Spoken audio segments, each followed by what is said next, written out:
Dear students, our next topic is dielectrics and polarization. As we have discussed previously that the dielectrics are insulators which can be easily polarized and dielectrics can transmit electrical effects without conducting. बच्चों, जैसा कि हमने पहले पढ़ा है कि dielectrics insulators होते हैं जिनको हम आसानी से पोलराइज कर सकते हैं और डाइलेक्ट्रिक्स इलेक्ट्रिकल इफ़ेक्ट्स को ट्रांसमिट कर सकते हैं विदाउट कंडक्टिंग, बिना कंडक्ट किए. Now we will discuss further about the polarization of dielectrics. अब हम डाइलेक्ट्रिक्स की पोलराइजेशन के बारे में आगे और पढ़ेंगे. In the previous topic we learn that the net electric field inside the conductors is zero. पिछले टॉपिक में आपने देखा कि किसी कंडक्टर के अंदर नेट इलेक्ट्रिक फील्ड जीरो होती है. इसका रीज़न भी आपको पिछले टॉपिक में बताया गया था.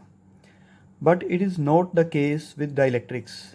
That is net electric field strength inside dielectrics is not zero. लेकिन डाइलेक्ट्रिक्स में ऐसा नहीं होता. मतलब डाइलेक्ट्रिक्स के अंदर नेट इलेक्ट्रिक फील्ड ज़ीरो नहीं होती. Thus dielectrics can also be defined as the substances that can sustain an electric field inside themselves are called as dielectrics.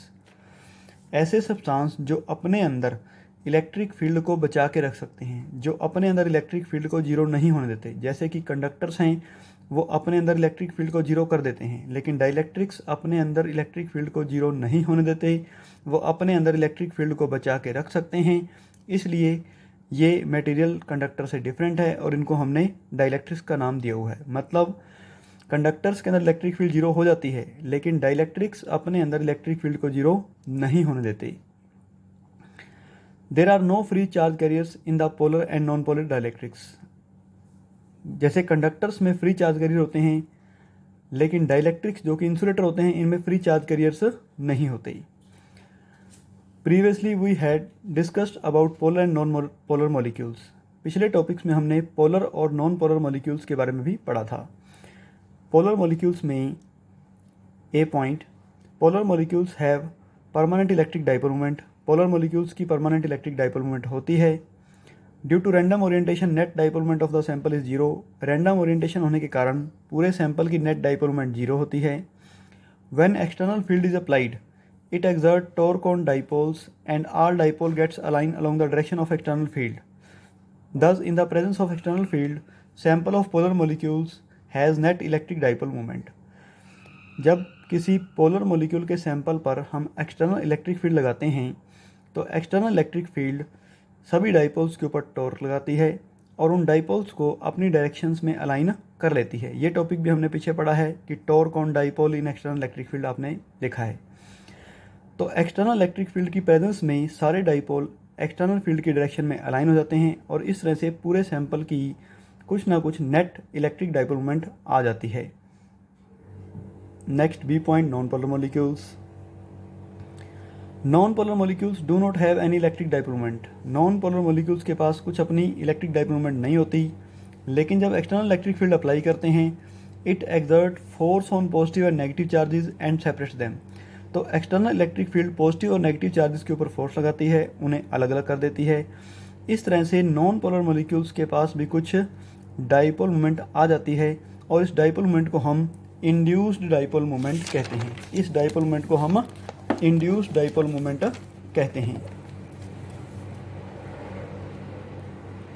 तो and the dielectrics are called as dielectrics are said to be polarised.